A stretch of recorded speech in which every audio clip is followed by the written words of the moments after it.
Mock drill, civil defence mock drill, जिसमें 7:30 to 7:40 हम blackout रखेंगे।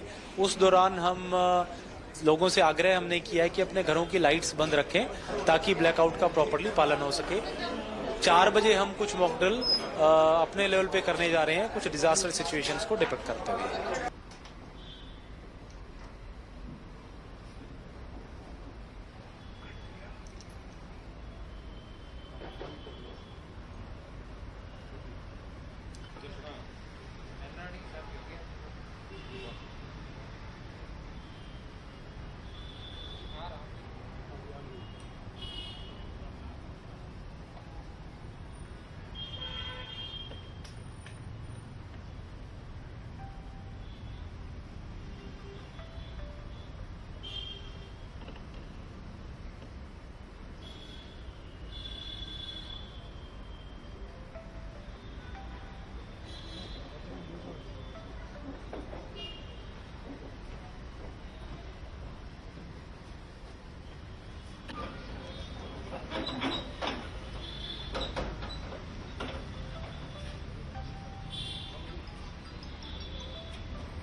देखिए, ये जो मॉक ड्रिल्स हैं, ये बॉर्डर एरिया में बहुत कॉमन प्रैक्टिस होती थी पहले। 71 वॉर के दौरान मैं यंग स्टूडेंट के तौर पे अमृतसर में था और हमने ये सारी मॉक ड्रिल्स की हैं। उसके बाद मैं फिरोजपुर में पढ़ा हूँ, वो फिर से बॉर्डर एरिया है और वहाँ पे भी ये मॉक ड्रिल्स होती थी। ये सिर्फ सिटीजन्स के फ़ायदे के लिए हैं और सिटीजन्स को अवेयर करने के लिए कि अगर कोई कार्रवाई होती है तो आपको अपने आप को कैसे बचाना है। इसमें पैनिक करने की कोई ज़रूरत नहीं है। ये जो है कि अपने इंडिविजुअल और अपने परिवार को आपने कैसे सुरक्षित रखना है।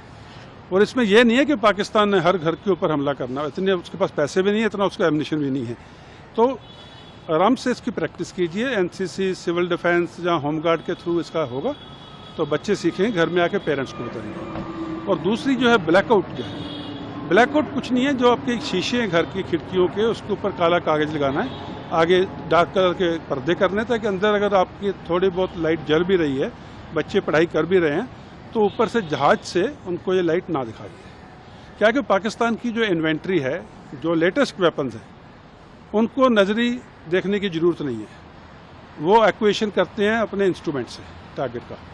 जो पुरानी इन्वेंट्री है, पाकिस्तान के जो पुराने जहाज हैं, उसके लिए अभी भी विजुअल एक्विजिशन ऑफ टारगेट जरूरी है, तो उसके लिए। और दूसरी जो है एवैक्यूएशन ड्रिल। एवैक्यूएशन ड्रिल सिर्फ इतना है कि जो बॉर्डर एरिया में अगर मान लो फोर्स की मोबिलाइजेशन होती है, तो जो बॉर्डर एरिया में सिविलियंस रहते हैं वो अपने बच्चों को, लेडीज़ को, बुजुर्गों को लेकर के पीछे की तरफ सेफ इलाके में डेप्थ में आएंगे। इधर से आर्मी की मूवमेंट फॉरवर्ड हो रही है, उधर से जो सिटीजन्स हैं बॉर्डर एरिया, उनकी मूवमेंट रेयरवर्ड हो रही है। और इन दोनों के लिए अलग अलग रास्ते दिए जाते हैं ताकि किसी चौक पॉइंट के ऊपर या ब्रिज के ऊपर ऐसे नहीं हो उधर से भी 50 ट्रैक्टर ट्रॉली आ गए और इधर से फौज की 200 गाड़ी खड़ी है। तो फौज के फॉरवर्ड एरिया में जाने के रास्ते अलग होते हैं और सिविलियंस के अपने आप को इवैक्यूएट करके डेप्थ एरिया में आने के रास्ते अलग रहते हैं। तो ये इवैक्यूएशन ड्रिल है। तो ये सिर्फ एक सिविल डिफेंस का एक है जो गवर्नमेंट ने ऑर्डर दिया है, तो इसके लिए घबराने की कोई बात नहीं। इजराइल में ये चीज़ रोज होती है, तो इसलिए it is just one of those things. और अपने को एकदम से कभी भी पैनिक मत कीजिए। It's a routine thing, it's a normal thing. Cooperate with the authorities and nothing is going to happen to any civilian if you follow these drills correctly.